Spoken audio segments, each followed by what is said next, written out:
आगे बढ़ते हैं थोड़ा सा। हमारे साथ अब मार्केट आउटलुक पर चर्चा करने के लिए हीलियोस इंडिया के सीईओ दिनशो ईरानी जुड़े हैं। दिनशो जी, गुड मॉर्निंग।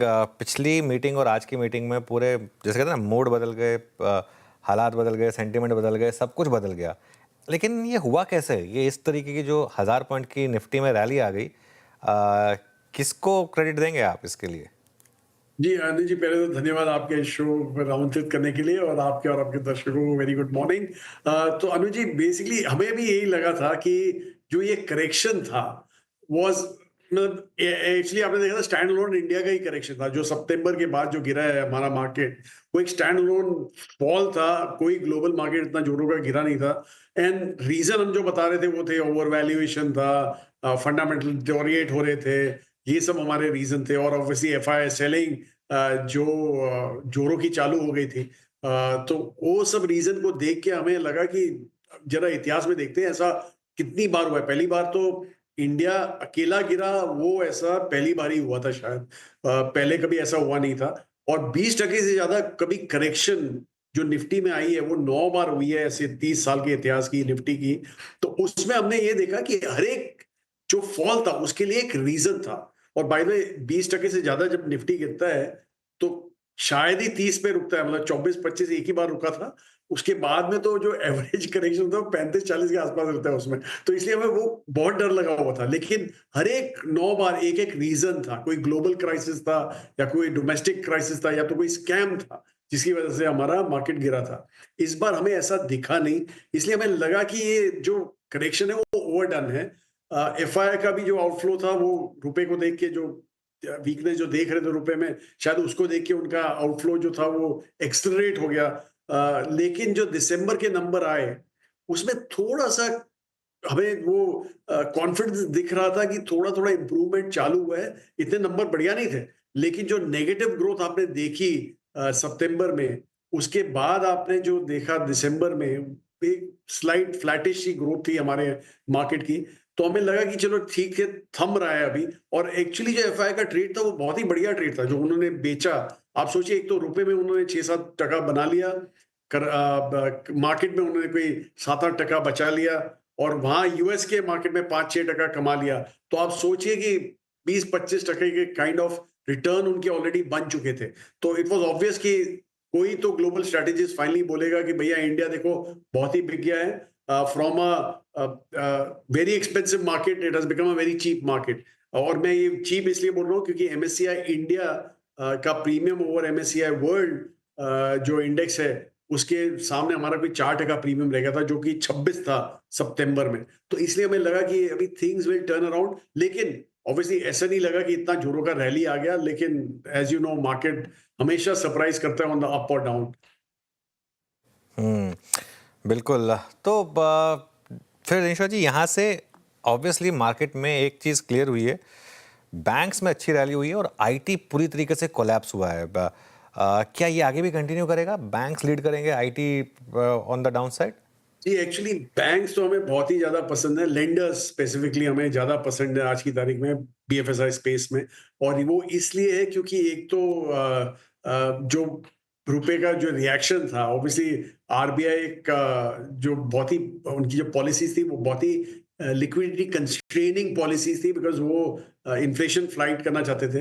तो उसके चलते उन्होंने काफ़ी लिक्विडिटी सक आउट की थी। लेकिन जैसे ही नए गवर्नर आए, आई थिंक उन्होंने एक कॉल लिया कि इकोनॉमी ग्रोथ ज़्यादा इम्पोर्टेंट है, इन्फ्लेशन थोड़ा यहाँ-वहाँ हो जाए तो चलेगा। और वैसे भी इन्फ्लेशन में काफ़ी हमारे पास ब्रीदर भी था टू मैनेज। तो इसलिए लिक्विडिटी इन्फ्यूजन जैसे ही चालू की उन्होंने, और पहली चीज़ जो उन्होंने की इंटरेस्ट रेट कट किया, जो इमीडिएटली आफ्टर द बजट, जब उन्होंने देखा कि डेफिसिट काफ़ी हद तक कंट्रोल था बजट का।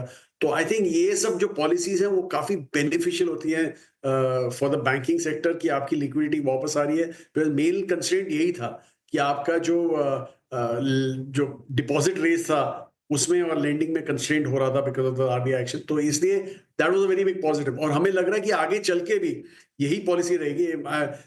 हमें ज़्यादा सरप्राइज़ नहीं होगा अगर जो आरबीआई सडनली आके बीच में इंटरिम में ही एक और 25 बिप्स काट दे इंटरेस्ट रेट के, जिस हिसाब से इन्फ्लेशन गिर रहा है। और they want demand to come back. तो इसलिए उनको मुझे लगता है ये पुश देना चाहिए कंजम्पशन को। और दूसरा जो आईटी की बात की आपने, आईटी हमें भी बहुत पसंद था पहले, लेकिन फरवरी में हम काफ़ी लोगों को मिले, इंडस्ट्री के लोगों को मिले और काफ़ी वेटरन्स को मिले, और जैसे-जैसे टर्म्स आ रहे थे वहाँ एआई को लेके, हम पहले ये सोच रहे थे कि एआई एक असिस्ट करेगा आईटी हमारी इंडस्ट्री को, लेकिन जिस हिसाब से वो लाइक एक तो स्टेटमेंट ऐसा था कि पूरा जो 30 साल का हमारा मॉडल है आईटी का, वो रीसेट होने वाला है। तो ये सब जो टर्म्स है वो ऐसे 30 साल में पहली बार ही हमने सुने हैं, इसलिए हमें काफ़ी डर लग गया, क्योंकि एआई एक्चुअली एक जो हमारा पहला मॉडल था वो यही था कि आप नंबर ऑफ लोग लगाइए काम पे और पर आवर बिलिंग करके टेक होम दैट मनी। लेकिन एआई के चलते नंबर ऑफ जितने लोग चाहिए उतने लोग नहीं चाहिए होंगे, अभी बहुत कम हो जाएंगे और पूरा बिलिंग सिस्टम ही और ही हो जाएगा। तो इसलिए हमें लगा कि यहाँ पे better to stay away from IT, और हमने काफी आईटी बेचा। फरवरी में इनफैक्ट जीरो ही कर दिया, लिटरली एक ही स्टॉक रह गया हमारे पास आईटी का, और वो एक्चुअली आईटी इंडस्ट्री में आता है, लेकिन it has more to do with autonomy, auto industry के साथ ज्यादा लेना देना है उनका, ईवी वगैरह के साथ ज्यादा लेना देना है, इसलिए वो रखा हमने। बाकी सब जीरो कर दिया, और उसके चलते काफी कैश रेज हो गया था फरवरी में हमारे पास, और वो फॉर्चुनेटली उसके बाद बाजार भी काफी गिर गया। तो इसलिए हम वेट किए, और जैसे ही मार्च में हमें दिखा अभी थिंग्स स्टेबलाइज हो रहे हैं, तो almost over 50% of that cash, in fact अभी तो हमारे पास शायद ही कोई कैश रह गया होगा, वो पूरा डिप्लॉय कर दिया, और या वी आर हैप्पी। दिनशा जी नमस्कार, वीरेंद्र बोल रहा हूँ। और आईटी आपने नील कर दिया, और एक स्टॉक कौन सा रखा है वो मेरे को मालूम है, लेकिन आज आपका जो ये चश्मे का फ्रेम है ना, ये ज़्यादा इंटरेस्टिंग लग रहा है। थोड़ा दिखाएंगे दिनशा जी? एक बार के लिए तो मैं भी थोड़ा सा वो हो गया, मैं कि यार ये लाइट कैसे पड़ रही है, क्या है?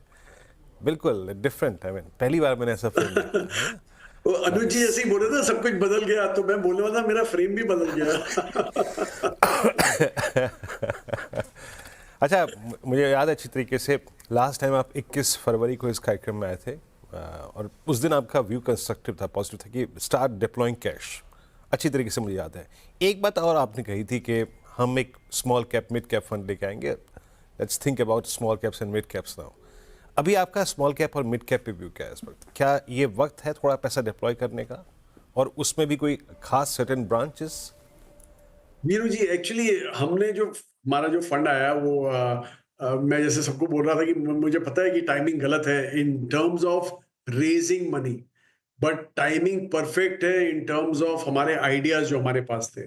तो इसके लिए वी वेंट अहेड। हमारा एक्चुअली ये जो मिड कैप फंड था उसका अप्रूवल लास्ट अगस्त में ही आ गया था हमारे पास, लेकिन हमने नहीं डिप्लॉय किया बिकॉज उस समय टाइमिंग ठीक नहीं लगी, और फरवरी में जाके हमने डिप्लॉय किया। अभी लग रहा था कि हाँ जी चलो थिंग्स आर नाउ स्टेबिलाइजिंग, अभी यहाँ से आपको आइडिया जनरेशन चाहिए।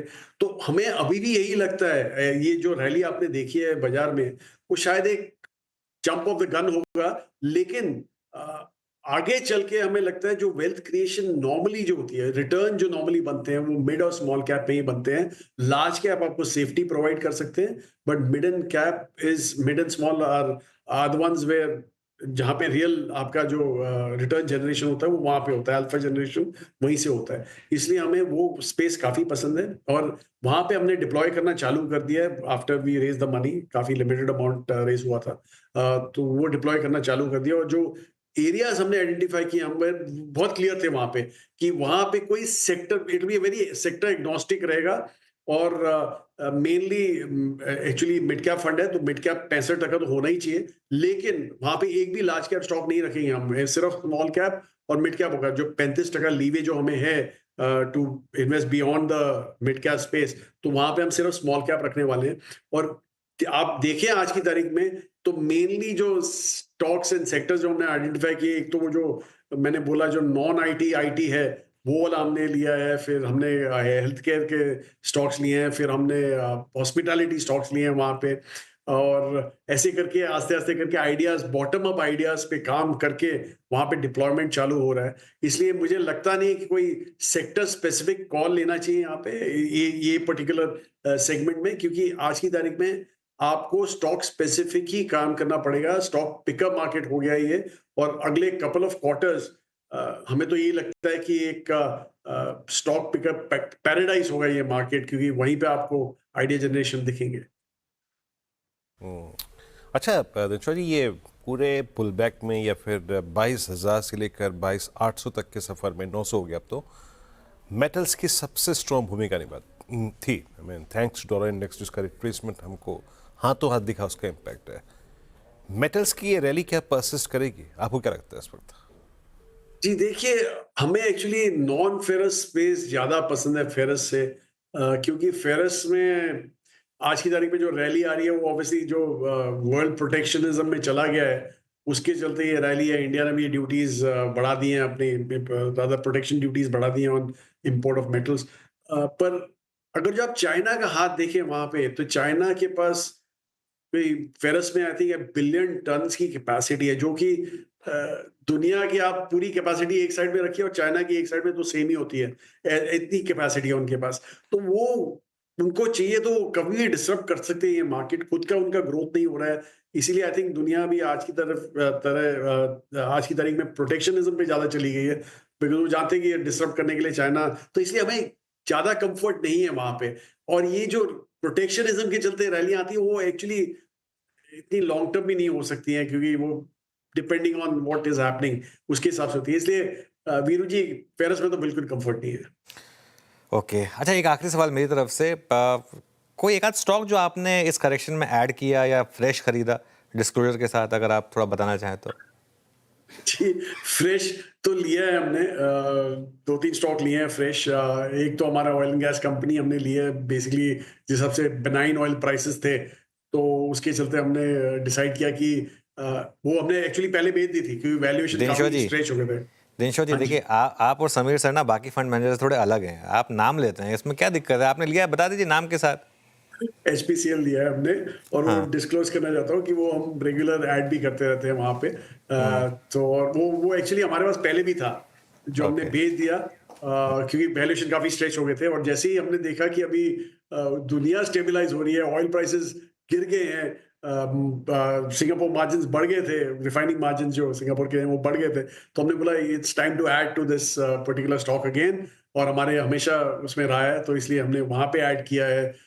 हमने जो नई होटल कंपनी आई है हमारी, जो स्प्लिट हुई थी आईटीसी से, वो हमने ऐड की है, हमें वो भी अच्छी लगती है। फिर हमने एबीबी ऐड किया है, which is obviously a capital goods company. वो सारे डिस्क्लोज्ड है ये सब हमारे ट्रेड्स, तो आपको दिख जाएंगे अगली बार जब रिपोर्ट होगा हमारा पोर्टफोलियो। तो ये because basically domestic capex plays, hospitality, यहाँ पे, और जहाँ पे हमें वैल्यू दिख रहा है वो obviously are the ones which we want to add. बिल्कुल, देखिए मैं बात बताऊँ, हम अपने ना ये इंटरव्यूज़ को सोशलाइज करते हैं। ट्रस्ट मी, पिछले 15-16 मिनट की जो पूरी कॉन्वर्सेशन हुई उसमें जो लास्ट आंसर है ना, सबसे ज़्यादा यही चलेगा। सबको at the end of the day यही जानना है कि क्या स्टॉक खरीदा।